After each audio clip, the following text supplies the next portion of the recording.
Ahead and get started. I just want to welcome everybody here to, I think this is our third webinar with San Francisco Department of Building and Inspection, also known as DBI. We really want to thank them for giving up time in their busy day. We all know how busy they are to come and educate our uh, very eager membership who have been kind enough to send in some questions in advance for us, like we did last time. We have looks like 84 people on the call now, so that's great. And I'm sure we'll get some more as we go through our introduction here. So, without any further ado, I want to welcome our panel today. We have Fergal Clancy, who's the senior building inspector at DBI. We also have Calvin Hom, who's the tech services engineer, Alex Cadigan, the records division manager and custodian of records, and finally Kelly Omran, the public information officer, also known as the DBI facilitator. So you have a great panel of experts here who spend their days in and days out making sure that our city runs smoothly on the DBI front. And obviously, so much of the agent workday and I would say client kind of workflow as they're selling and buying homes, crosses paths with what DBI is doing. So we really want to appreciate, really appreciate you for the time that you're taking out of your day to get these questions answered. So just to let people on the call know, we have provided your questions to this team who have put together a presentation for us. So there is a Q&A, there should be a Q&A section available to you. If not, you can put some questions in the chat. But we'll probably not be taking questions as we go through the presentation so that we can get through the presentation, but put your questions in the chat. And then at the end, we'll have some time for a Q&A, and I will help moderate that to get your questions answered. And if what happens today, like what happened last time, is we had just tons of questions, we ended up having a second session to get them answered. But let's see what we can get through today and really appreciate everybody's time. So take it away. Awesome. Thank you so much, Jeremy, for that introduction. Good morning, everyone. Thank you for being here. I will go ahead and share my screen and we'll get started. All right, so today, Department of Building Inspection, we will talk about legalizing unpermitted spaces in San Francisco. And here are the presenters. Fergal, do you want to start with your quick introduction? Oh yeah, hi. Hi everyone. Fergal Clancy, Senior Building Inspector. 20 years I've been here. As of last month, I was reminded, but here to help in any way. And I know the last time I did have a lot of follow-up and emails with your questions, so feel free to continue with that. Thank you. Good morning, everyone. My name is Alex Cadigan. I'm the Records Division Manager. I'm also the custodian of records for DBI. Good morning. My name is Calvin. I am an engineer with the Technical Services Division. And Mark Walls is a plan review supervisor and chief building inspector. He'll be joining us later on in the meeting. And I'm Kelly Omrit, public information officer and also the facilitator for today's webinar.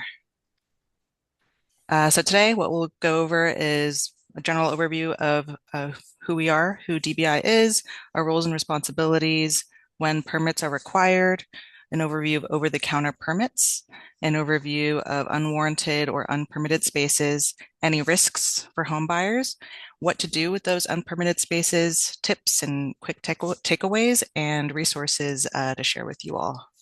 So with that, I will kick it off to Calvin to get us started. Yes, at DBI, what we do, we typically we enforce the San Francisco Building Code and housing codes. And what the San Francisco Building Code is, it's really based on the California Building Code as a model code, and we added our local amendments and ordinances to the California Building Code. And this is because San Francisco is such, a unique landscape and the topography where buildings are, side by side right next to each other and so forth. So we implemented a lot of the local amendments to that code. And there are four core services that DBI performs. The first one is plan review, permit application review, and plan review. And this is pretty much to review proposed work and plans to ensure that they are in compliance with the building codes, electrical code, plumbing code, and mechanical and also green building codes. The second one is inspections. This is where our inspectors go out to the construction sites to review and to inspect their work to make sure that everything is code compliant. The third service we do is code enforcement. And this is where DBI, when they receive complaints, whether it's housing complaints, building complaints, people doing work without permits, this is where we go out and investigate those complaints. And the last one is the code records management, and this is where we keep um, we store and we keep all building records. This includes approved plans, approved and issued plans, permits, etc. So those are our core services. When are permits required? Generally, permits are required whenever you're doing, for the most part, any type of construction or work that you're doing. Includes new construction, vertical, horizontal additions, alterations, any type of remodeling, bathroom, kitchen remodels, and also if you want to change the use or occupancy of the building or space, that would require a building permit. There's a short list of work of items and work that you can do without a building permit, and it's stated in the San Francisco Building Code. I suggest if any of you guys are um, on the fence or not sure if the work that you're proposing requires a building permit, I would highly recommend you to email us. We do have a TechQ email, or you can give us a call and leave a message. We'll be happy to, look into it and let you know if it needs a permit or not. So I think uh, next page. Over-the-counter permits. So a lot of um, smaller work renovations um, can be over-the-counter permits and reviewed over the counter. There is a QR code here and a website link here where you can get more information on that. And I can tell you over-the-counter permits are a lot quicker and easier to navigate, and you'll be able to start your work earlier if it qualifies for over-the-counter permits.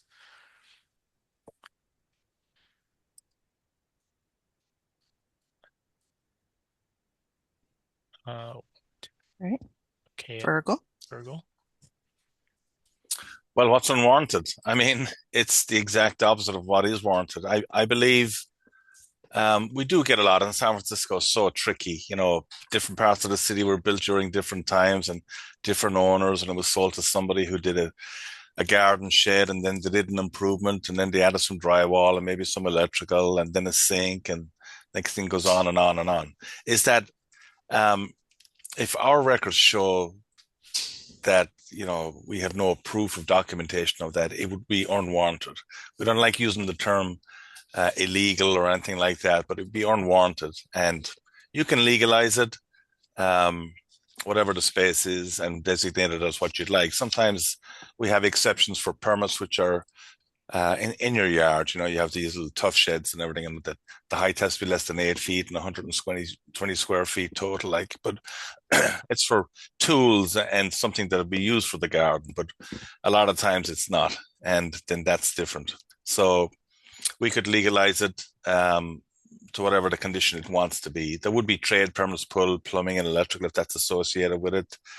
Um, and a very simple drawing, it would just have to meet setback requirements from the property lines. It would have to be built to the minimum standards, which is what the building code asks for at the end of the day. It's just we want the minimum life safety standards for whatever shed that is. We would make sure it has natural light, that there's no provisions in that area that would lock somebody in or accidentally lock somebody in, or that it's kind of structurally sound, that it can stand up to a little earthquake, and that kind of stuff. But there are processes for that. Again, San Francisco is so unique, where it's located, what size is your yard, how do you get from this space? If you wanted to add an ADU or a unit, how do you get from there onto the public right of way through the property at the front?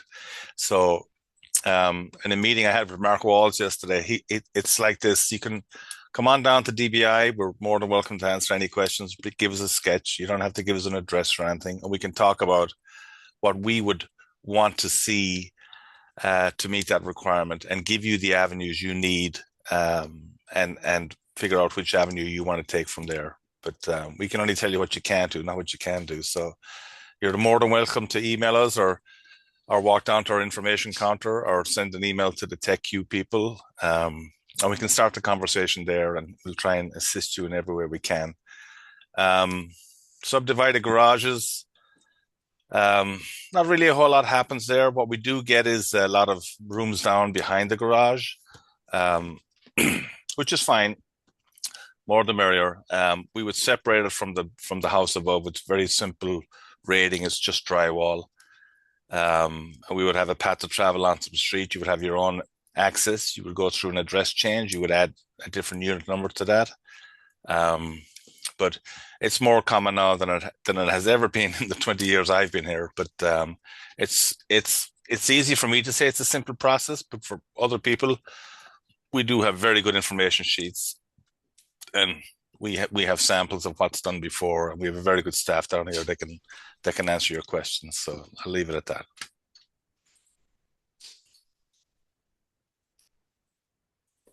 So risk of unpermitted work for buyers. So buyer beware, okay? All property violations must be corrected by the new owner, and they're also responsible for all related fees and fines. So just be aware of that.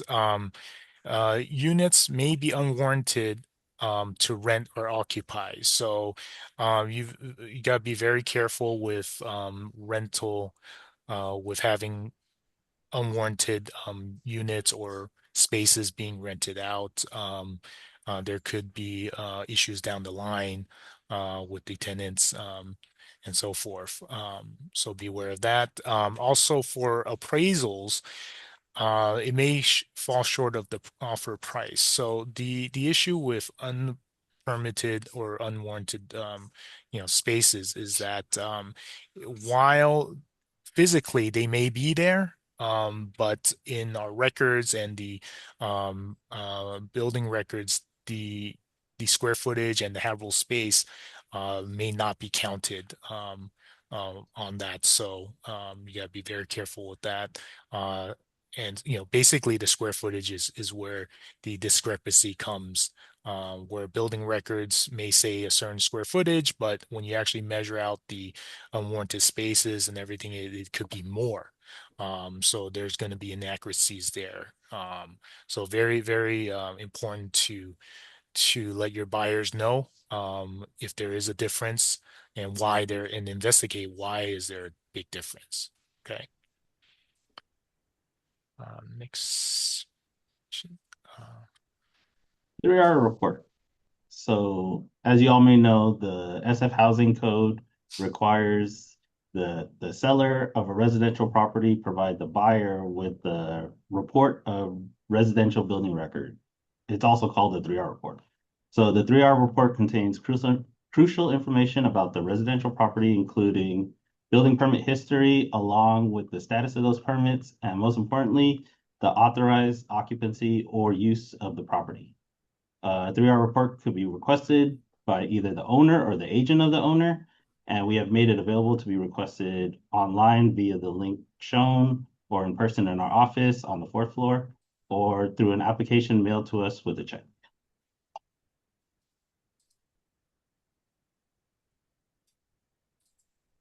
Okay, so what you can do, so if you have a unpermitted space or unwarranted space and you want to bring it into compliance, you would have three options, okay? Um, if you have a unit that was built prior to I think prior to 2013, if you can establish that there is a unit that was built before 2013, you may go through a unit legislation program. And this one is a program that we have with planning, and we do have an information sheet in regards to this, where if you qualify, then the path to legalizing that unit is pretty streamlined. And the information sheet is on our website under G17. You guys can email me after this webinar if you want more information on that. I can send that out. The second one is if you want to create or add an ADU, we do have an accessory dwelling unit program. We have two avenues for that. One is the local ordinance if you want to comply with the local ordinance, or if you want to comply with the state ordinance program. I believe the state one is pretty more straightforward and is easier to accomplish if it fits your program. And then if not, then you can do the local one. And then there's also for regular habitable space that wasn't warranted. So such as if you have like a family room or a bedroom that was built out with bathroom behind the garage of a single family home on the ground floor and wasn't warranted, you would want to legalize that habitable space. And that's just by going through the standard building permit application process. Most of these are usually typically more on the simpler side to legalize, ground floor habitable space. It should be over the counter. At least you can try to do that over the counter. Um, and we recommend that you do get a licensed local contractor that's familiar with the local codes. It makes things easier.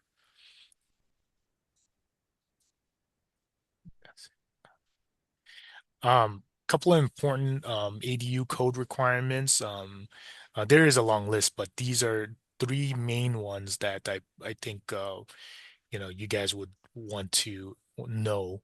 Is that for any new habitable space or for ADUs as well, the the current ceiling height requirement is 7'6" in the living areas. That includes the bedrooms, living rooms, dining rooms, office space, family rooms, etc. Where you can have 7-foot ceiling is in the bathroom and kitchens only. So oftentimes, if you have issues with ceiling heights, you have two options, pretty much two options. Either you excavate down, all right, remove the slab and excavate down to achieve the required ceiling height, or you can raise the building, um, and that basically is just adding new studs and raising the building up so you achieve the building height. So it that which option is best? It really depends on the homeowner and the site specifications of your home. Um, and the second component is light and ventilation. In San Francisco, we require natural light into our habitable rooms.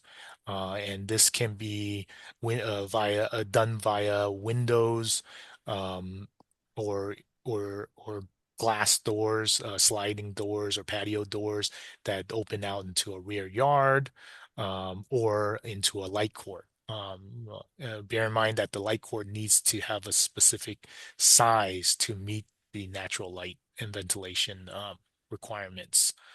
And then the third one are sprinklers. This is a common question. Hey, do we need to sprinkler if we want to add an ADU?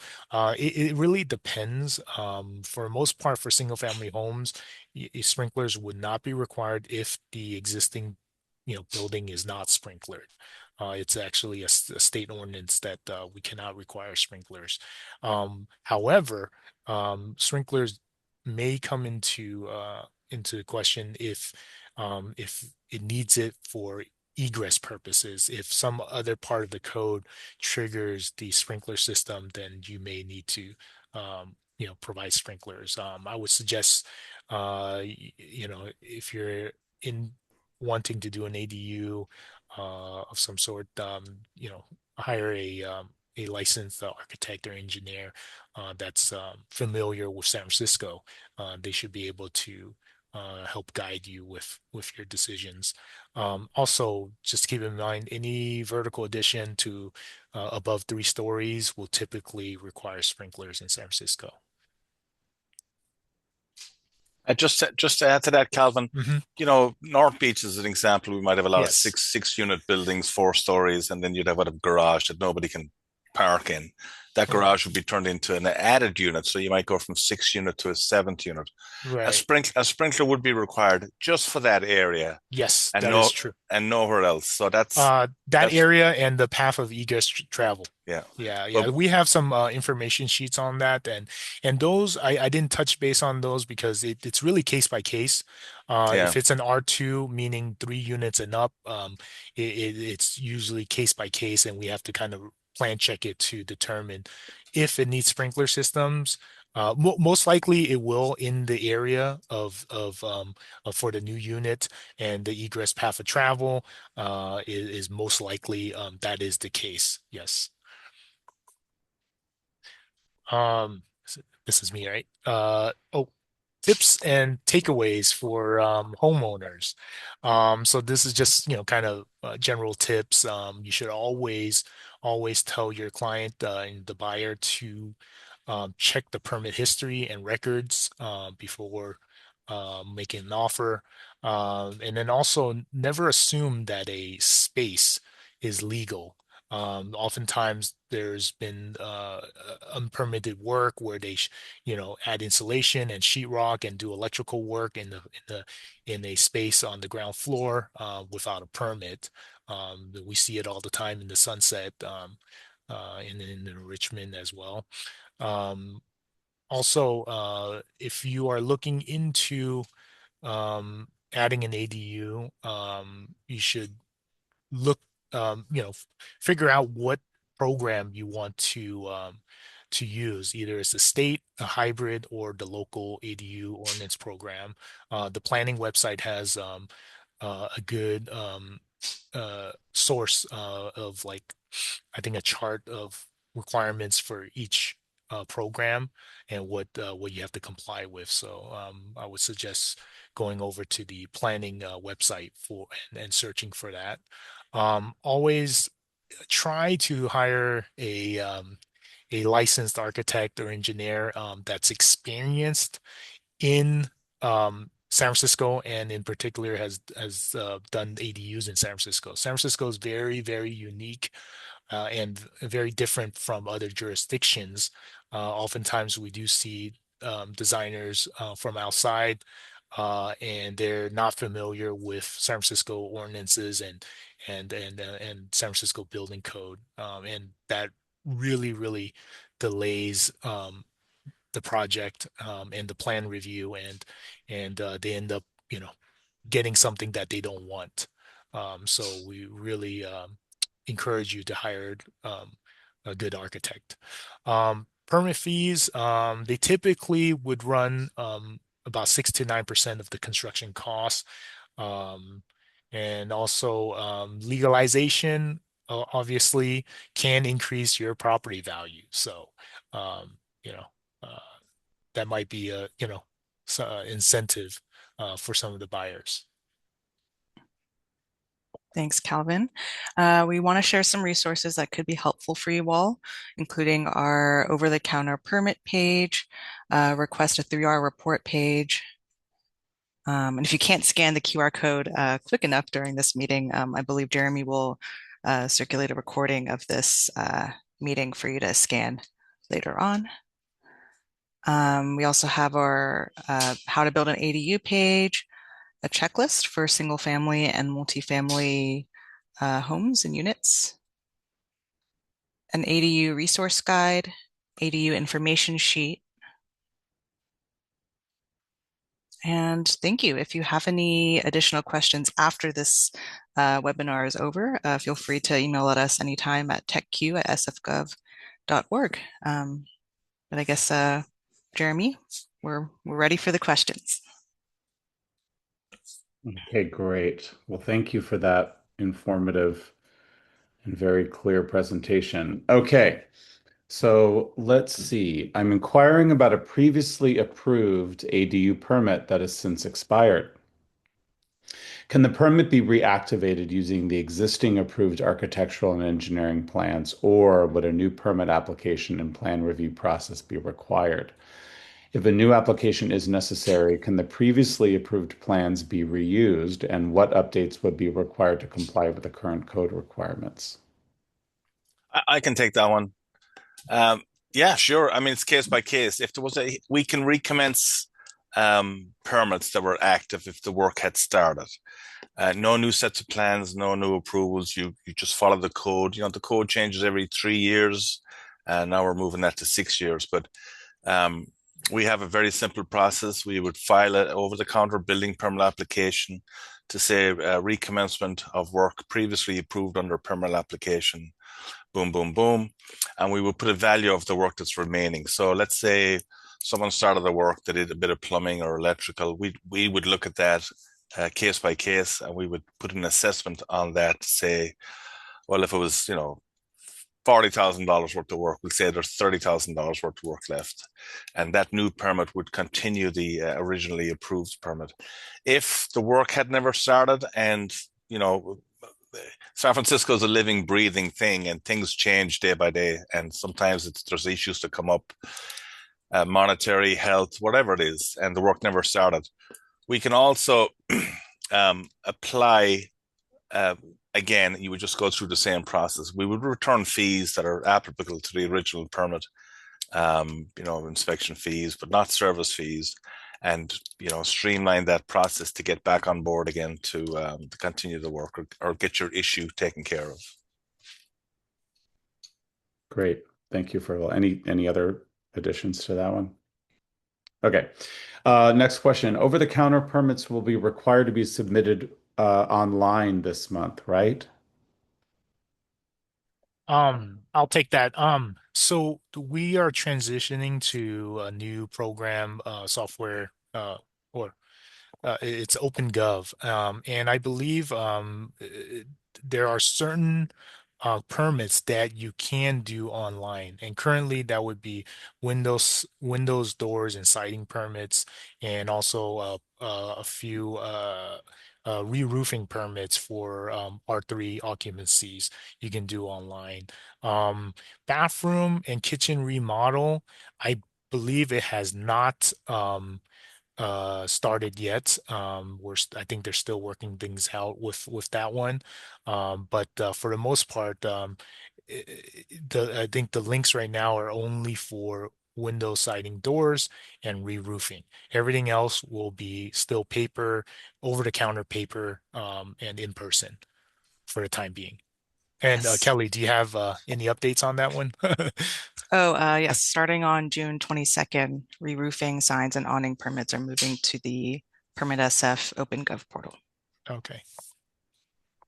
Great. Okay. Thank you. The next one. I have a client looking to purchase a TIC. There has been significant updating to the kitchen and bathrooms. The seller states that the kitchen remodeling involved only new cabinets, countertops, and sink. Bathroom layout has been unchanged, but new showers, cabinets, floors have been done. For a condo conversion, what would be required? I can take that one. I headed up the program there for a couple of years. Um, the physical inspection report that happens, for the TIC, you have to get in queue with Department of Public Works mapping subdivision. So if you have one lot and block number, now you'll have two lots and one block number, and they'll divide that up after DBI has issued a physical inspection report, and all the corrective measures that were on that report would be fixed via a permit or whatever methods. You would obtain a CFC. With that CFC, you would continue with your process with Public Works, and your attorneys get involved, and you talk about your air rights and who owns what and who's got access to the yard and so forth. But to be more specific, a building, electrical, and plumbing inspector would go to the site. We would do a lot of research on the property to see, where we are on paper versus where we are physically when we get there. For me, new cabinets and stuff, it's no big deal. There's no real imminency on that. But for the trade permits, plumbing would want to make sure that it was plumbed right. No one's using any kind of foreign, PVC, and there's air gaps and stops and stuff like that. It's really non-invasive. Electrical would do the same thing. They would have you get an electrical contractor and make sure that the amperature is proper to the panel and so forth. But these are minor trade permits that would be issued for that. On my report, which, I oversee the plumbing and electricals to make sure we're all in line, would say, provide a building permit and make all these corrections to that. There could be a few holes in the garage ceiling. There could be a wobbly handrail, a missing handrail. The guardrails might be a bit of dry rot or something, but nothing serious regarding these questions. But there have been some tricky ones. Where did this roof deck come from? That kind of stuff. But that's case by case again, and that would be a separate permit pull for that to legalize it first. All the report would come together. Everything on the report item would be corrected, fixed, and you would move on with your TIC. Public Works, though, would need to see that the person who has the TIC has lived there, I think it's a year, and you'd have to show documentation for that so you could qualify for the condo conversion. Thank you. So knowing that portion of the process is but one step in kind of a convoluted process involving attorneys and such. Yes. How long, and I know every project is different, but if you were to tell, let's say, a buyer or a seller, how long that specific, your part of the process might take, what would you say? Well, they would apply for the condo conversion report. We would reach out to them. We would set up a schedule. It takes a few weeks. 6 weeks at the max. Right now it's kind of light. I see the emails coming in on the request, so it's very streamlined, but we do have personnel lined up. We block out the mornings every Tuesday and Wednesdays just to have availability, that we do have inspectors in line. And we'll arrange it with the property owners on when and where to be there. The inspection takes 30 minutes, 1 hour. We need access to all the property, the garage, the yards, stuff like that. But we do a lot of paperwork here, and is the building 4 stories? Is it 2 units? The usual stuff. But it's just paperwork on our end. The actual physical stuff, it doesn't take that long. When we've done our reports in the field, we have a discussion with the tenants, telling them, what the follow-up is going to be. We'll write a report. We'll have our chief and director sign it. It would send it on to the owners. That's official report, and that goes into records. And then the follow-up on that report would be, fix this, do this, get a permit for this, and we'd show you how to close it out. It's so very 6 to 8 weeks. Yeah, 6 to 8 weeks. Yeah. Okay, great. I've heard that one before. Okay. Okay, moving on. Sandra Hessel has a question. Hi, sorry I jumped on late. I had a question about a garage with a carriage type of entrance, not like a pull-up garage door. It was turned into a studio unit with a garage and gas stove maybe 20 to 30 years ago. It's below a 2+ bedroom single family residence. 1 APN. Anything special to know about getting that warranted? That garage with carriage kind type of entry. Um, I'll take this one. It's really case by for in this particular case, I assume that the studio is in the back of the garage. You there's a couple of ways of doing this if you want to go through a unit legalization program or you want to turn this into an ADU. Um, those are your two options. But the one thing to really watch out for is entry and egress. How are you egressing from this unit out to the public right of way? You cannot egress through a garage. So you'll have to have some kind of tradesman alley or some other type of way to get back to the street to comply with egress requirements. The other um, major issue is the ceiling height. You need to make sure you have 7'6" ceiling heights. Those are things to look out for. And then also making sure that the studio where the sleeping area is has the required emergency escape and rescue openings, typically a window or patio door out to a rear yard or yeah, basically out to a kind of like a code-complying rear yard and so forth. So those are the major items to look out for in this particular case. Yeah. Calvin, I have a question about ceiling height. Do you use a certain calculation of the area of the ceiling that a certain area in a particular room needs to be that height? Just as an example, sometimes we see on that in that lower level, Mhm. maybe some softening, right? That Right. that might take Right. up a certain, strip of a room. That or, as you're walking down to that room, there might be like a landing area with softening. Right. How is that calculated? Because I know sometimes people will think right off the bat that a lower level with that kind of situation hmm is totally, going to be unwarranted no matter what. Can you just hmm comment on that? So if you were to get a permit now for habitable space or an ADU on the ground floor. The minimum is 7'6". The only exceptions you may have are if there's structural beams that drop below the 7'6", and that I believe the code has like stipulations on, you know, uh, how much it can drop by, and then also the spacing of it. They have requirements on that. And the area that you're talking about, it really pertains to sloped ceilings, such as attic spaces. Hmm. And that from there you would take the highest point down to where you have a ceiling height of 5 feet. And then that would be the area in question, and that area has to be at least 50% of the area of the space that you want to legalize. Anything under the 5 feet, usually you'll have like walls or something. It's just crawl space area in that attic space at that point. So you just take where the 5 feet is, and then you have the the slope ceiling, and that area, 50% of that must meet the minimum ceiling height of 7'6". And is it 50% of the volume of the room, or is it It's the floor 50% area. of the ceiling? What is that 50% of? So basically, how do I explain this? So if you look on plan view, right, and then where you have your 7'6", um, minimum area.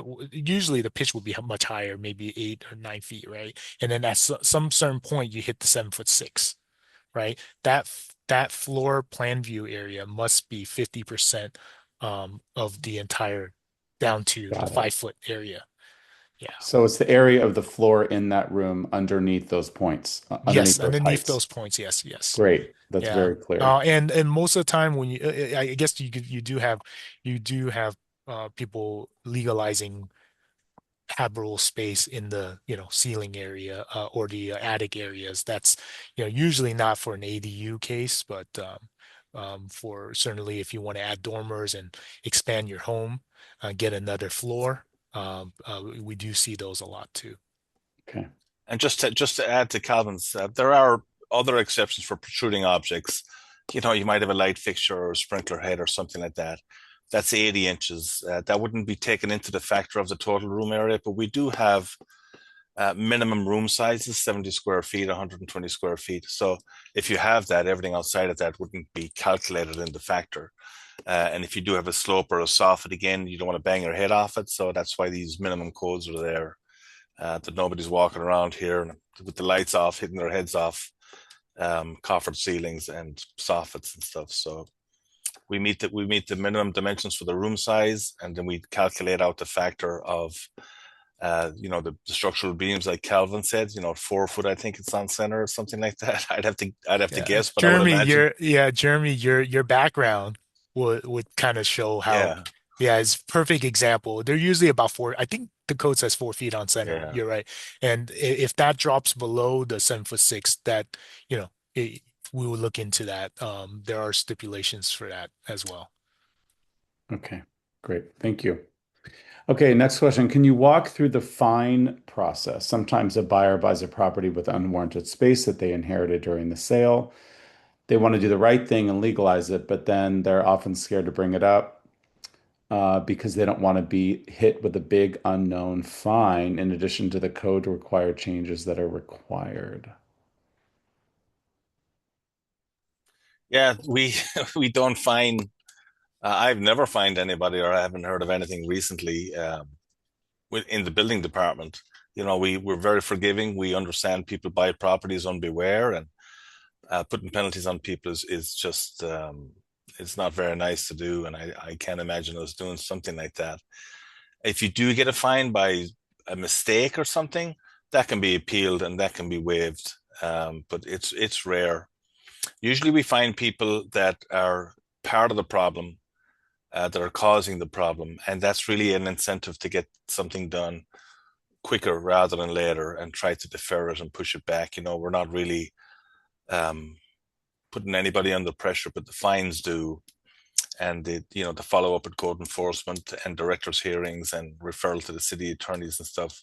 That's all part of the caveat, but that's really for bad actors and people who are well aware of what they're doing is wrong. But for people like that buy properties, absolutely not. If you do get a fine, I more than likely it's a mistake, maybe a new inspector or somebody, but all of that can be waived. Okay. Uh, I think this was answered, some of this was answered before, but are there some spaces that are grandfathered in? And what if there are no records of that space in the 3R report?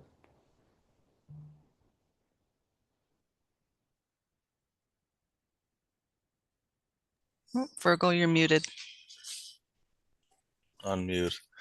The 3 hour report doesn't factor in the spaces in the rooms. The assessor has, there how many rooms, the square footage perhaps, or something like that. But um, if we've no record of it, it looks like it was built at the time the building was built in 1941 or 1909. There'd be no cause for us to, it's using the same materials that the building was built with. I mean, that's a deep dive, and that would be unfortunate if it went down that route. But the 3R report only deals with permits.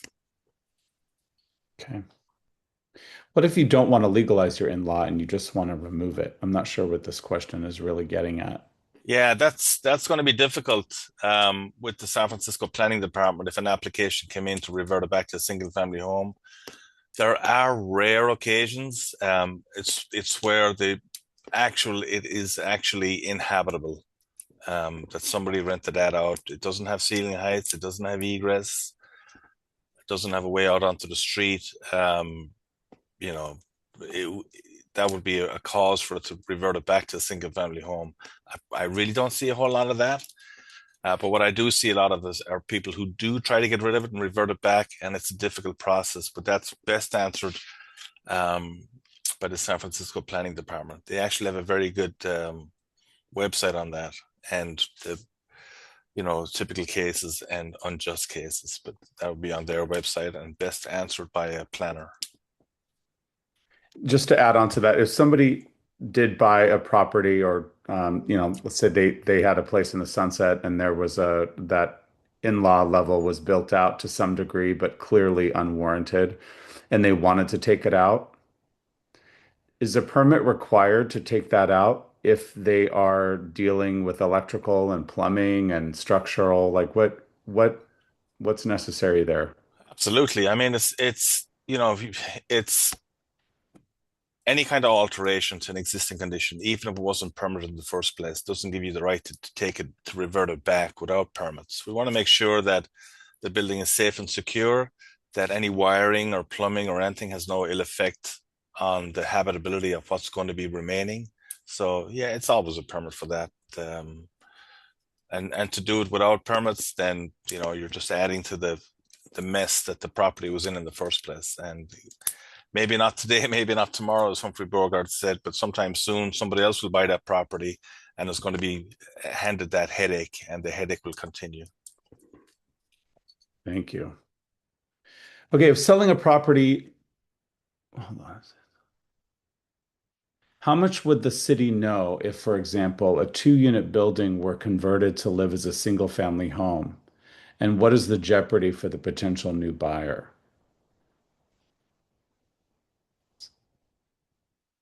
Okay, I think there's no mechanism for us to know that. We're not policing around with sirens on our, looking at people selling properties and stuff. It's usually complaint driven. And, the Board of Supervisors has designated us that we respond to all complaints, regardless of what it is when it comes to construction. And, I see some questions on the queue about that. Like, we do follow up. We reach out to the new owner and say, hey, we have a concern. And we'll go from there. But yeah, it's brought to our attention. It's something we don't police. I wanna add to Fergal's answer to this is you may have a potential problem when you come in for a permit to remodel the single family home and records show that it's a two-unit building. Your plans are not going to show that, so you'll have problems in for future permits and so forth. So just be aware. I wanted to add something as well is when the 3R report's requested, it should show the original use and the present authorized occupancy. So if it still says 2-2, then it's not legally a one-family dwelling. But if it says 2-1, then that means that it went from a two-family dwelling to a one-family with permits. Great. Thank you. Okay, let's see here. Why is the cost of the permit based on the construction cost?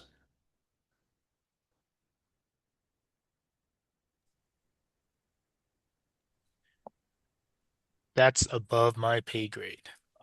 The system is built. Everything has a cost, and it's just fair to say that um, we have a medium value on kitchen remodels, bathroom remodels, and stuff, and you can go by that.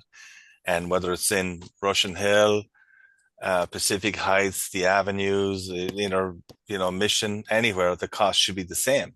And that's what we would go off. And we base our fees on that. We would say, okay, we have to have a building inspection fee.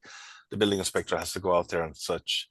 A plan review fee. We have to charge for our time for a planner to look and sit down and go over the plans with the customer, and administration fees, how we record, how things go to records, how our files are stored, and that's it. But it has to be based off something, and I think the construction cost is the fairest way. So there's yin and yang on this, and a lot of the smaller projects are, how would I say, compensated for on the larger projects.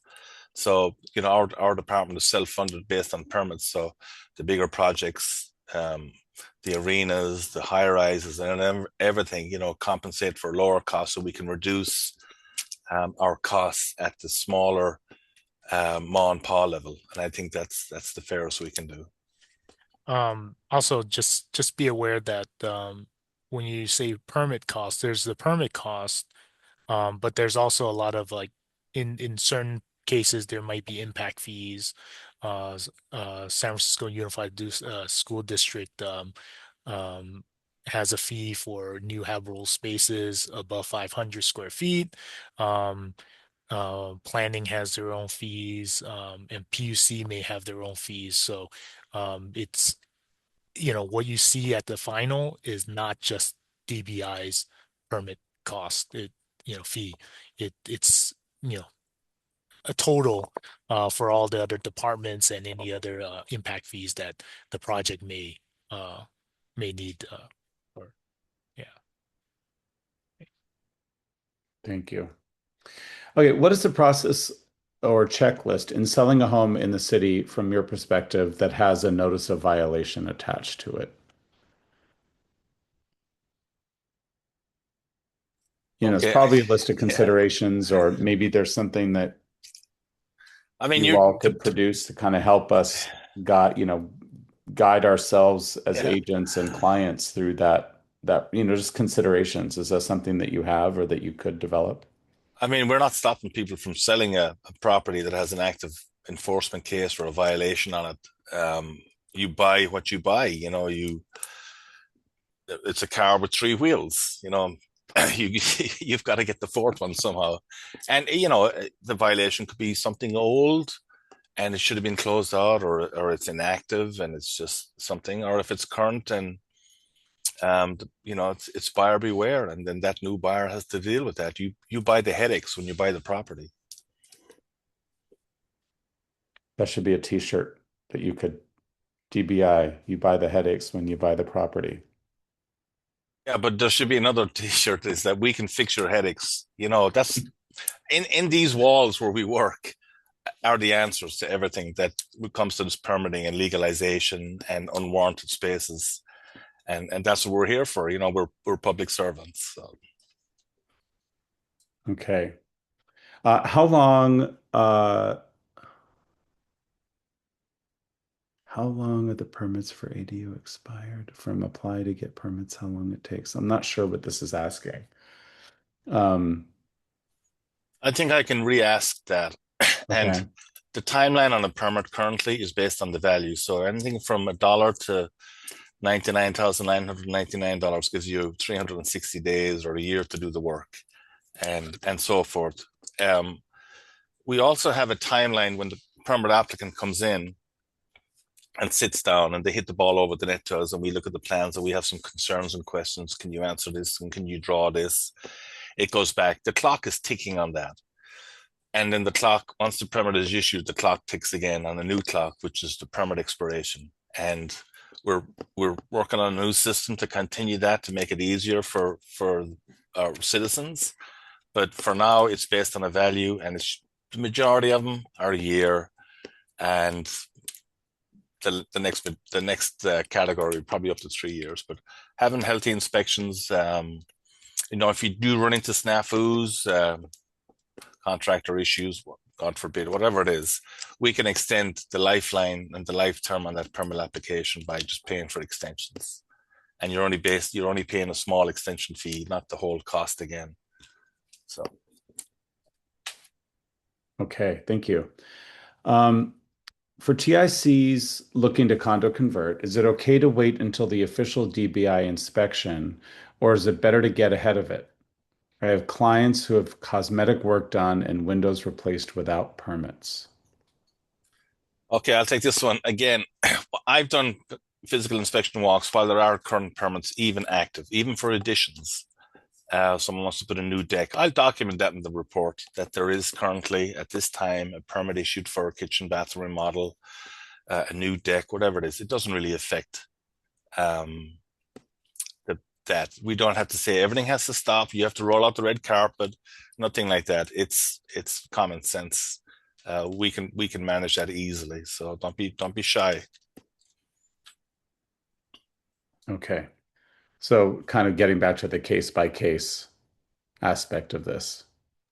Yeah, but it's all doable. I mean, There are some applicants that the property is listed as unknown, and there's quite a few of them in the city where the 3 hours it just says unknown, unknown. So I can't write a report on an unknown property on a physical inspection report saying the property was built in 1912. It's 2 units and 3 stories over a basement, the size of the lot and stuff, which is always on a report.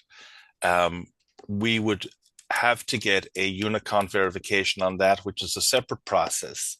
And what that does is just puts the header on the property of what the property is, what its legal issue is. That would get a CFC. And then once that's issued, the physical inspection report can go ahead. And now we have something that we can base our report on. We know the name of the book that we're going to write on. Great.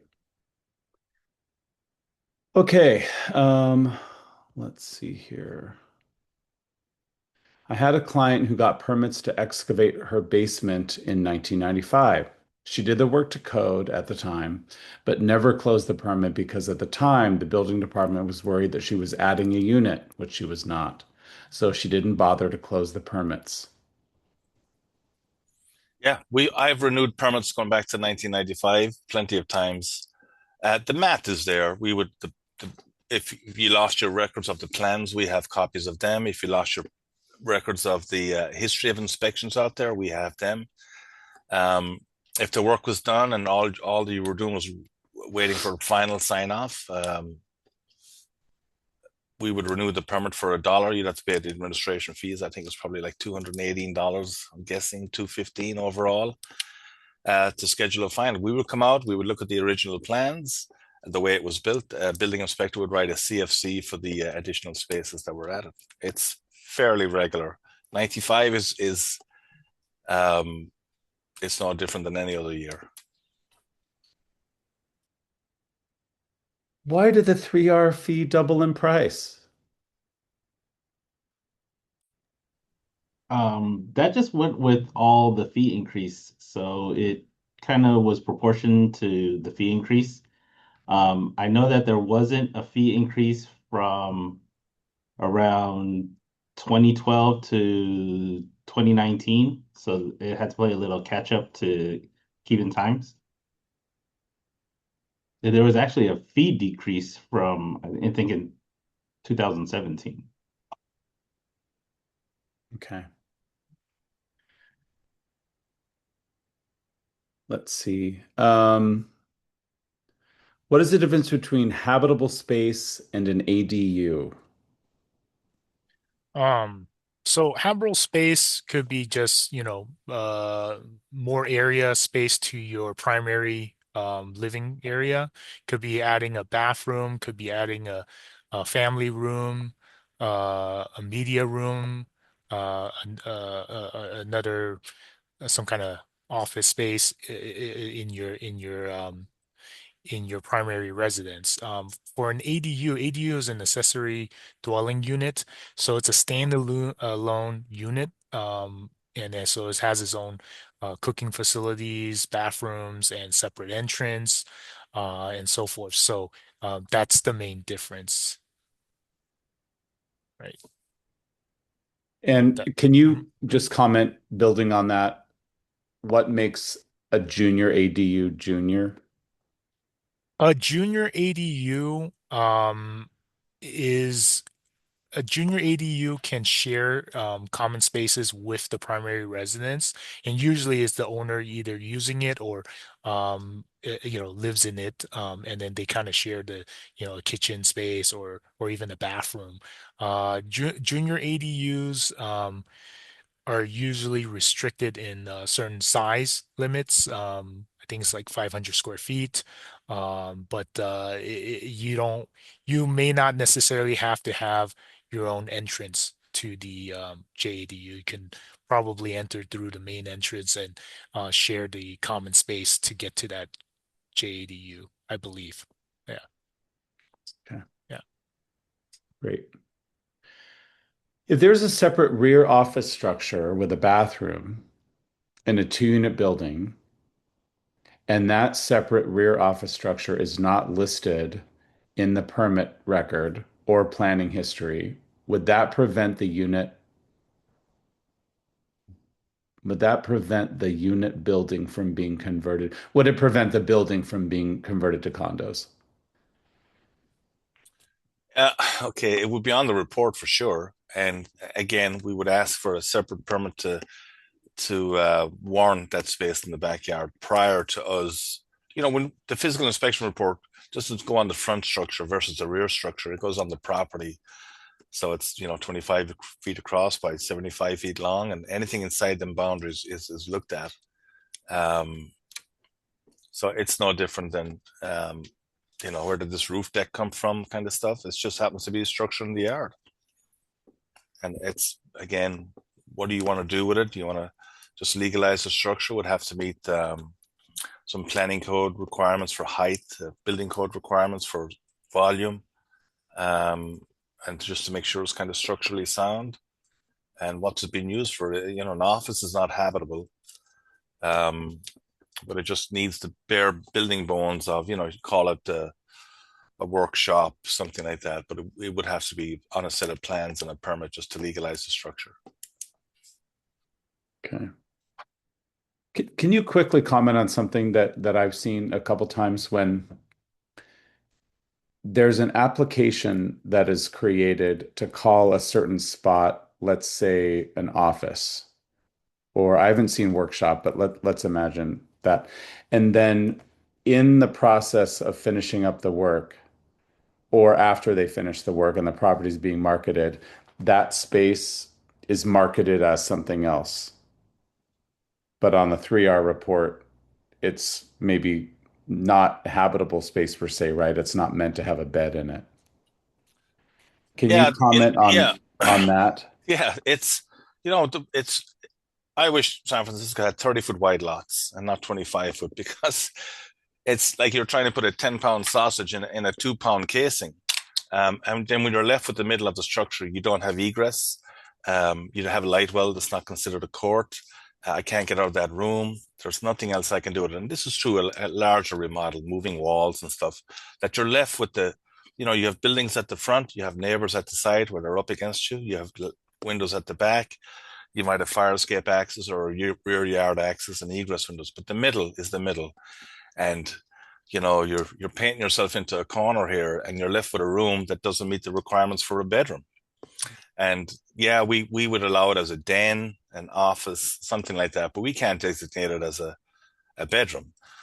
After the fact, what people do to it, that's on them at the end of the day. So you sell it, someone look at the 3R, they look at the plans, that's what it's supposed to be, and we leave it at that. But that's the best we can do to accommodate your remodel. So we do designate them rooms as offices and dens and so forth.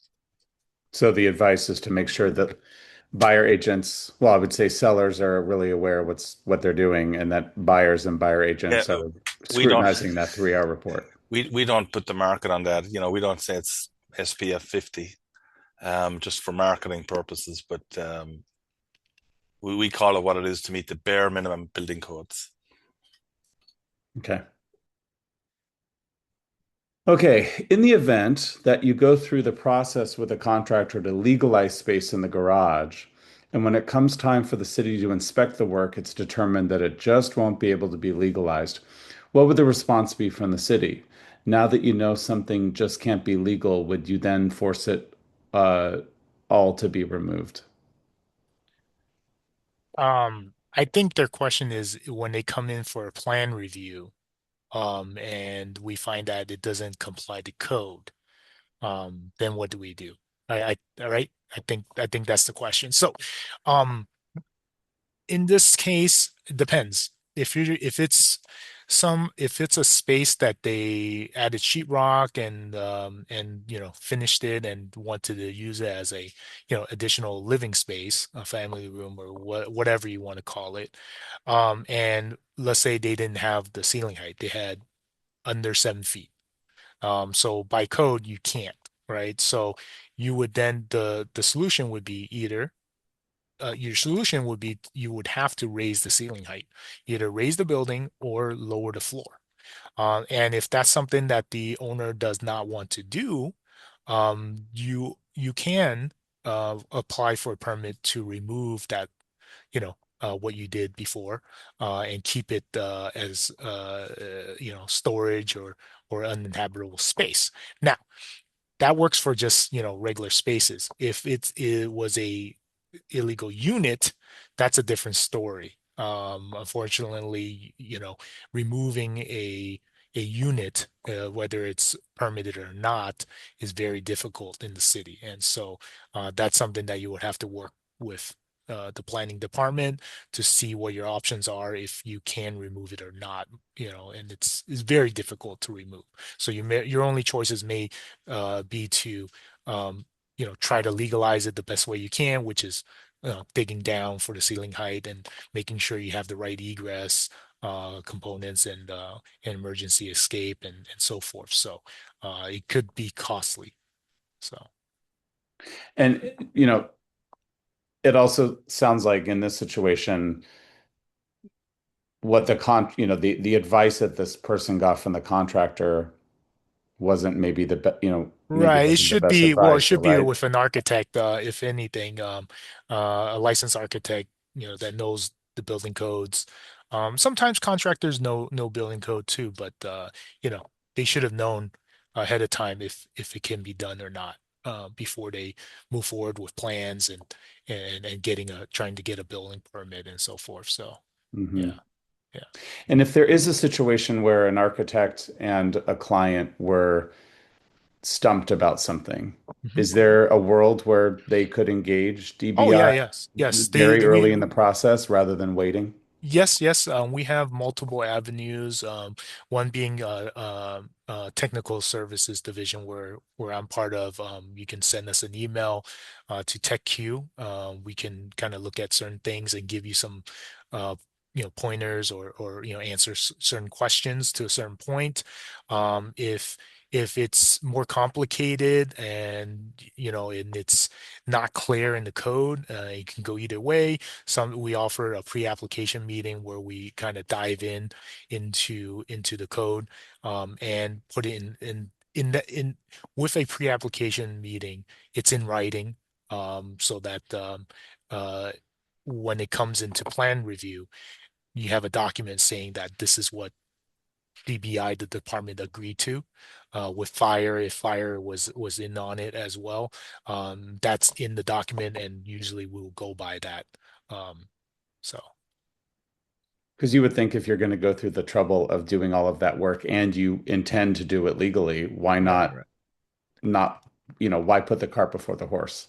right. Usually, um, uh, architects that has done project in the city, they know the code. They should be able to give you a good idea of what you need to do to be code compliant and everything. Usually, these have-role spaces and ADUs are usually uh, very little issues with those. There might be one or two questions that they may have for code compliance, but usually these goes pretty smooth. What these projects come into issues, what we see are um, they using designers or architects that are not familiar with San Francisco building code and our information sheets and our local ordinances. That's when they get into run into problems. Yeah. Okay, Yeah. great. Well, it's about time we got the very popular cooktop question, Right. right? We have it here. How would DBI view the use of a cooktop in a previously legalized street level area containing bedrooms, a living room, and a bathroom, if that lower level is leased separately from the main floor dwelling above? Could the presence of the cooktop be considered the creation of an unauthorized kitchen or a legal dwelling unit?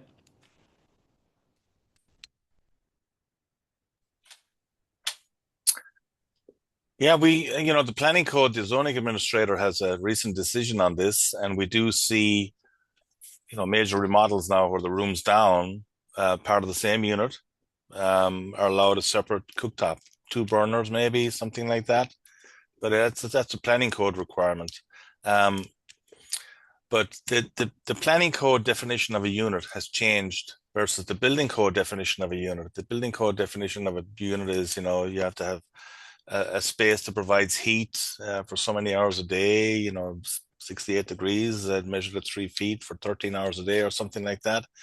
Um, Natural light, ventilation, cooking, bathing, or cooking and sanitation, excuse me. And that would be it. Planning's interpretation is different.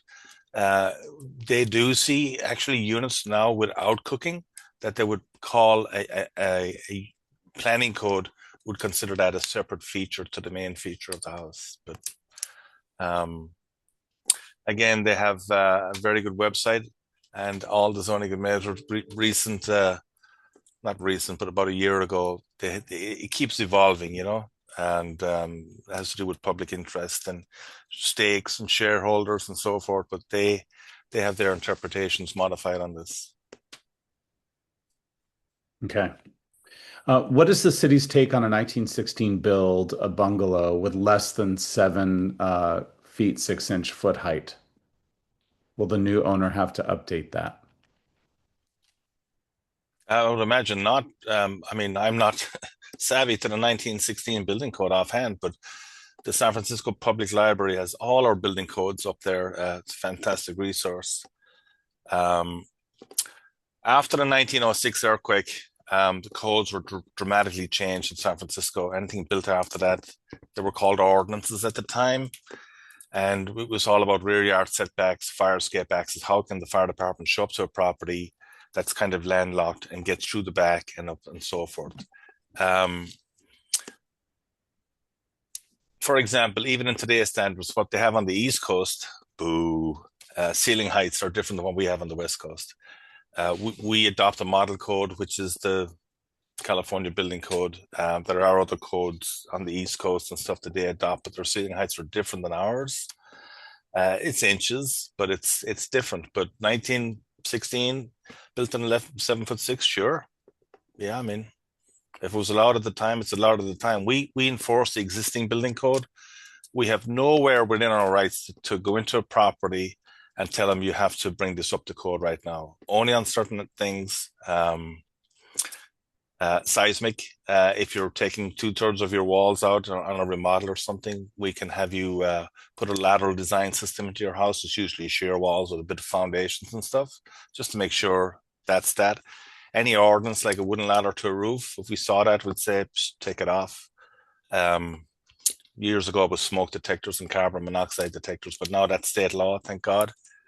And but to go into somebody's house and tell them you have to bring this up to code, it's no different than the physical inspection report. If I went into a house and I saw a garage and there was no rock on the ceiling or lath and plaster, that's fine. That's the way it was built.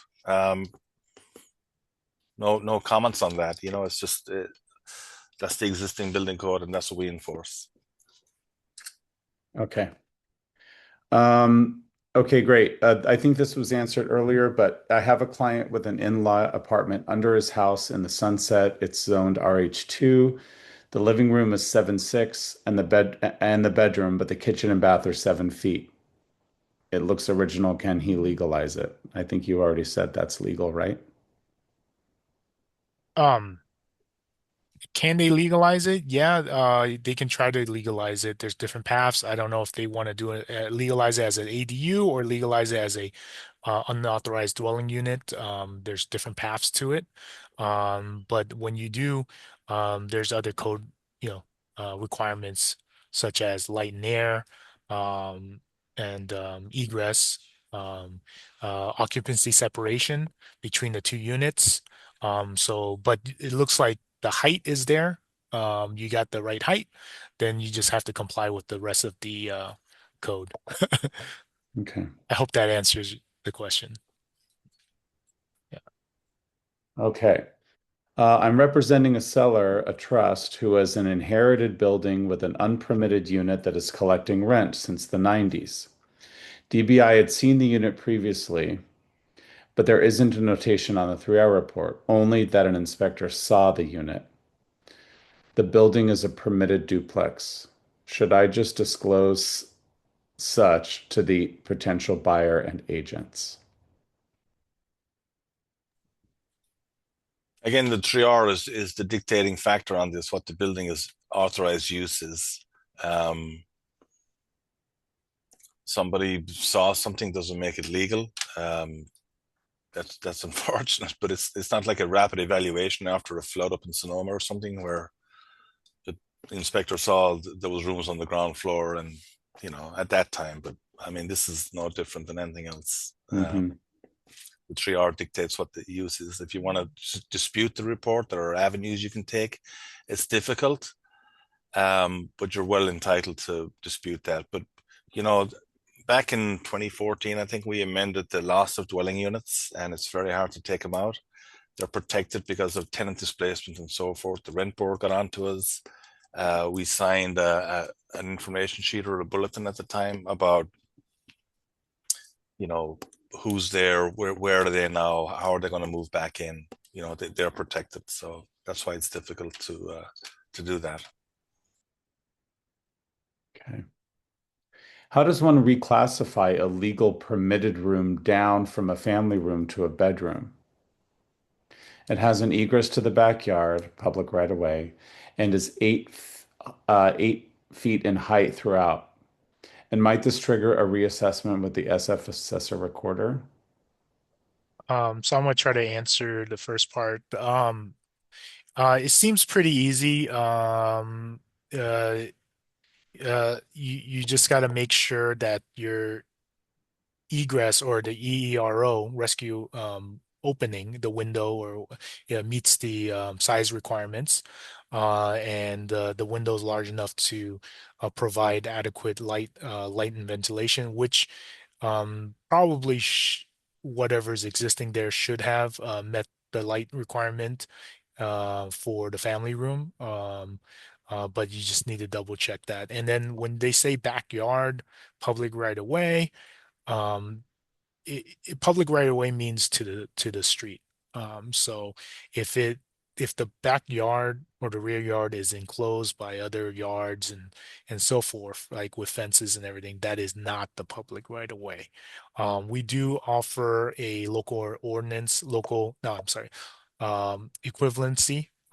If you have a 25-foot deep rear yard, um, and you have a path for the uh, rescue with regarding ladders and so forth for the fire department to get from the front of the at the street down through the building into the rear yard to set up the ladder to rescue buildings, rescue bedrooms on the upper floors.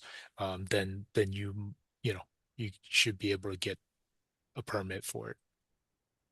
Okay, Yeah, thank you. there's just a bunch of other requirements, but yes, it seems doable. Okay.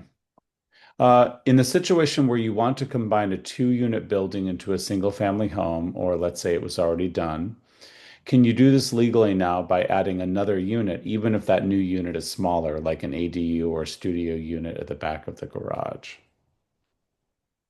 Yes, I've seen it done.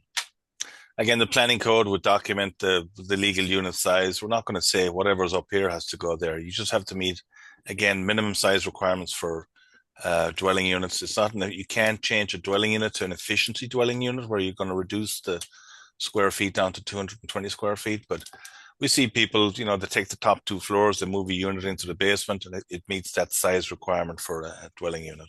But it's planning code driven first, and then building code for life safety. Okay. What about a legal two-unit building with an in-law? How can the in-law be removed?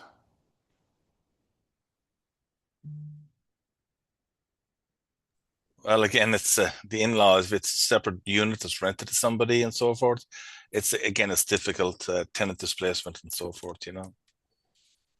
You would just go through the process. Again, it's on rare occasions. Planning code says it's just this. It's difficult now because of the housing shortage and stuff. So it's very difficult. More and more, we see that more and more.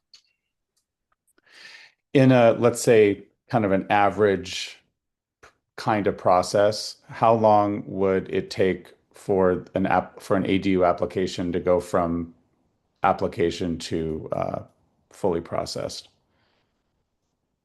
It really depends.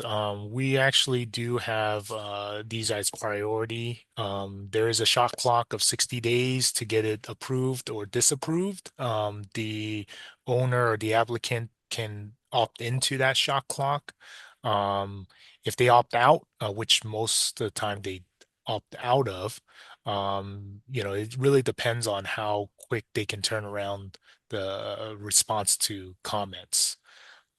So it can take anywhere from submitting, if it's a complete submittal, uh, I would guess maybe 6 to 8 weeks, probably about 3 months on average. Yeah, if they do everything correctly and everything, yeah. Okay. If you have legal square footage from an additional bonus room with permits, why does it not show on the tax record square footage? So I wouldn't bring that up myself. I mean, I don't want to be taxed on that if it's not shown. That's the assessor's office again. They're like our family member that we don't really talk to too much. It's the information they get is not from something that tabulates. So we tabulate square footage in our plans and so forth. It's usually based on the permit description, adding rooms down, new office and stuff. A copy of the CFC would go to the assessor and they would make a determination based on that. But that's a question for the assessor. Okay. We recently had to pay for a second 3-hour report after having DBI approve a permit for a 2-unit building as authorized use. When the original 3R was unknown on the old Victorian, we had to pay permit fees for the inspection, which is fair, but why a second fee for the 3R? So Yeah, the three, sorry, I think I brought this oh, up earlier. The physical inspection cannot perform the physical inspection on an unknown property. So this is you have to take step one. We can combine both of them. It's unfortunate, but um, we have to see what it is first and then do the physical inspection report. Also the 3R report, it's the permit, the 3R report is the permit history up to the point of the issuance of the report. So anything that is done after the fact needs a new report. Okay. Um, I think this was kind of answered. Can a 2-unit building with an ADU still condo convert? Yes. It's Okay. still considered an R3 occupancy, 2 units with an ADU. Um, Mapping subdivision, my friends over there have explained to me the best terms they could, is they'll designate the ADU to one of the condo lots. You'll still get 2 lot numbers, and they'll designate that ADU to whichever one wants to have it, and that's all dealt with attorneys and mapping subdivision. Okay. How do people look up very old, that is 1950s, permits by address? I know of a home that had an addition, a half floor vertical addition to a single family home, but I don't see permits for any addition on the DBI online lookup page. So our online system only goes or only displays permits that were issued on our current system, which is from, I think it was implemented in the mid 80s to present. Anything prior to that, you'd either have to fill out a record request on our website, the same website where you apply for where the 3R application is, or you could come down to our office and view the documents then. Anything prior to the mid 80s would be in pretty much paper format. But we do have it digitized. Okay. We have time for these 2 quick questions and then we're going to wrap up. Are permit numbers reused? I looked up a permit by the 6-digit permit number from a 3R report, and the online site lookup took me to an entirely different property across town from the address of the 3R report. There was a time that they were reused. In the early 1900s, they started with number one. And then again in 1930s, when they implemented job cards, they reset it back to one again. Okay, good to know. Okay, going back to the cooktop question, this agent is looking for some more clarification. So she says specifically, would DBI consider the installation or use of a cooktop in the separately leased lower level space to be the creation of an unauthorized kitchen and/or illegal dwelling unit? Yes. Okay, that's pretty clear. Wonderful. Well, we got through a lot of material today, and I think at one point we had over 130 attendees, so that's great. Just knowing the reach of all this information is reassuring, and I know that these are hot button issues that come up with so many of our transactions. Thank you so much, everybody, for being here today, and we'll make sure that everybody gets this link to the SFAR video library on YouTube. And Fergal, it sounds like you really do encourage people, both you and Calvin are encouraging people to be in touch. There's the TechQ email address, which sounds like it's incredibly useful, or they can stop by and get their questions answered as well. So thank you so much for the advice to kind of visit and inquire early and often. And does anybody have a parting thought in our last minute here? I just want to say thank you for this opportunity. We love connecting with our customers and answering questions. And as always, thanks for partnering with us and everyone for attending this webinar. And thank you to Alex, Fergal, and Calvin for uh, answering all of these questions as they come in left and right. We appreciate it. Yeah, thank you for being so quick on the spot. It's a lot of information to process all at once. Okay, well, thanks again. Have a great rest of your day, everybody, and we'll look forward to seeing you the next time we do this. Thank you. Thank you.